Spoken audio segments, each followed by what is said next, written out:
Yo. Yeah, man. Salibonani, Imuli Zimbabwe. Wagwan people. Magadi, Imuli Zimbabwe. Welcome to Zimu Reality ITV. Iyo. Chiviti chamakuwa mpamunosangana DJ Spark Zimbabwe wane murumane makuwa anonakidza wane murumane makuwa anonaka muzuwa nhasi nyanda kuti taure panapa inyaya ya DJ Tamuka and Levels Chill Sport ndofunga tese takambona paine kakusawirirana between maproducer ari 2 then pakazotwa clash but clash andopera zvakanaka because of sound yange sisina kumira zvakanaka then after promoter we-show iyi anova iyi anonzi hanzi Mambo Ndini ndiye akazotama chega ticheti clash ikondinye inoitirwe kuchi kulectuero nezuro inova iye Sunday but chakazoitika ndechekuti DJ Tamuka vana kubudikira saka nyaya yangu iri panapa ndeyekuti why DJ Tamuka vasina kubudikira why DJ Tamuka vasina kubatika ku clash but before sandapinda panyaya yangu kachingiri first time yakosvika paZimu Reality ITV please don't forget to subscribe kusubscribe kuti zvazvakanakirawo nyaya yangu yakamira so number 1 reason why DJ Tamuka asina kubatika ndoda ndikuratidze pana pamuone number 1 reason I think this one amana uyu ndiye promoter akaronga clash anditika because DJ Tamuka remember asitsaga DJ Tamuka anditika tati susu da kwenda ku clash anditika promoter same promoter yeye andika aisa 2000 overtenga Levels laptop sayenza wati chinje wanu ke zvotange chinje wanu iye Tamuka ungonobatikira wake pa chinje wanu because ndakaona Levels apa ndamukona Levels Chill Sport Mambo Ndini thanks mukuru so much riumbinga udu ma1 ayo MacBook pa 2020 $2,300 USD mapedzera zvekudaro kutaura kuno itori kuno kumbari izvozvo anomukona ndiye promoter afana kubudisa mari ndiye promoter akuronga shiri but anobva enda kuna producer 1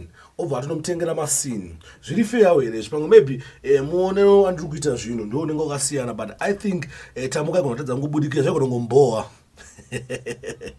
utambika because kana tikuita clash andika bosi yoda kupromota chinhu obva atora one producer obva anomutengera something chinopfuura mari ikuitirwa clash saka bana kwati ndichitaura andimukona ile scene Mambo Ndiyani ndiye azotaura if I give to Chill Sport I have invested to our youth because look at what they have done in the past years. They have groomed so many artists we celebrate today. Andamukona bosi ndawo ari kusaidi ukafika kanaika pana Levels apo andimukona tizoni kuti bosi vatone side kudhara saka unongochitiswa chinhu chevanhu waziya clash unda kuuya zvako uita but unongochiuya kuchinhu chevanhu unongochiuya kuchinhu chevanhu zvokutoti chiche chakatopedzwa kudhara kupedzwa kurongwa kudhara stereka there's no need yekuti Tamuka abatike kunhu kwakaita kunge uku maiziya tadata zvechokwadi chaizvo masports chaizvo imbinga yaLevels maiziya itotipo pakusimudzira Levels uyu munhu aripo pakusimudzira Levels kana kuti aripo pakusimudzira Chill Sport Records because amunhu itori fani yeChill Sport Records kana zvitarisana chaizvo itori fani yeChill Sport Records andimukona ngata this comment ndiye Mambo Ndini angaita anga akanyora izvi what before clash anditika iye Mambo Ndini akatora Chill Sport family andimukona obva watoenda zvavo kunodya zvavo obva wanyati boys rinodya iri love these guys kurwa kuti mudhara uyu kayo atone love yaitoni nayo neChill Sport Tamuka haana mulinga and atava ndamboona mufesi uyu aine kana even any picture even before aina Tamuka saka kuti Tamuka itiswa chinje wanhu atoona kuti game racho rakatambwa kudhara there's no need ndichiende kuclash just because game rakaita rakatambwa kudhara right zvakamira kudaro ndika laptop yatokumbari because apa ndezvebasa zvinhu zvavo zvati kutora panapa saka alright before clash andika atimuona this picture closely andimukona uyu ndi Weekend ndiye munhu wewanhu ndiye mumwe wewanhu ari kujaja chinhu handiti mukona ndiye mumwe wewanhu ari kujaja but mukona this meeting pana Mambo Ndini iye promoter wezveti kobva kwati Weekend kobva kwati Levels Chill Sport kobva kwati Fandani nemufana Hemen animukona kuti chinhu chakanga chakatogara chakatobikwa kudhara. Saka there's no need yekuti Tamuka aende kuchinhu chevanhu, chinhu chakabikwa kudhara. Aikwanisa ngonyimwa futi mari yacho yongopiwa levels because chinhu chawo waiziya zvapano kuti ukuclasha neChewsport. Chewsport ndio ikuita chinhu ndio ikusponsor chichazi ndio ikuita sei. There's no way Tamuka paiwina and there's no way Tamuka paipiwa mari because chinhu chevanhu, chinhu chakarongwa ichi kudhara steri. Saka in other way tiona kublema Tamuka titi Tamuka why Tamuka asina kuita sei, asina kubatikira kuchinhu but Tamuka aitozoti maya ndikuitiswa chinhu chevanhu chiti ndire vanhu ndire Chewsport. Mambo ndiani ibig fan neChewsport. Maiziya. Saka hapana pekuti Tamuka izoenda kuclash. Kobva kwati tada kuzvitarisisa pane imwe screenshot so where is that fucking screenshot?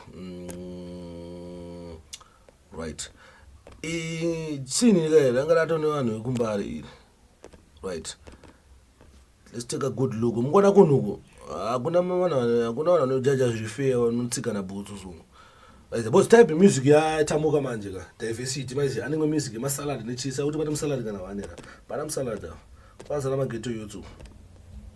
Saka chinhu chevanhu changa se changa changodaidzwa uchi changa changodaidzwa Tamuka kuti Tamuka ite se abudikire maiziya chinhu chevanhu changa daidzwa Tamuka kuti abudikire bozi mbinga ikai yakatonota but uyu Tamuka uyu atone MacBook kwayo akutodza neMacBook. Saka levels yakudza nechi chakadai aiwa machega nditenge levels chi sini nyowani. Saka chinhu chawo chavaitotisa kutoburisa. Anyway ndozvanga ndinazvo. Thanks for watching. My name is DJ Sparks Zimbabwe. Ndiripo panapo paZimu Reality TV pandinoitawo mudiginyira wekungwavha ma latest pandinongwavha nyaya dzinenge dzichipisa. Kana first time yakusvika panapo usati wasubscribe please gara wasubscribe. Asi kana uchinge wakasubscribe kudhara aiwa wakaipa wanofanira kutendwa ngavatendwe. Ndinoita kuti tirambe tichirowa maworks, ndinoita kuti tirambe tichiita zvinhu zvatinenge tichiita izvi because tine vanhu vekuzvipa.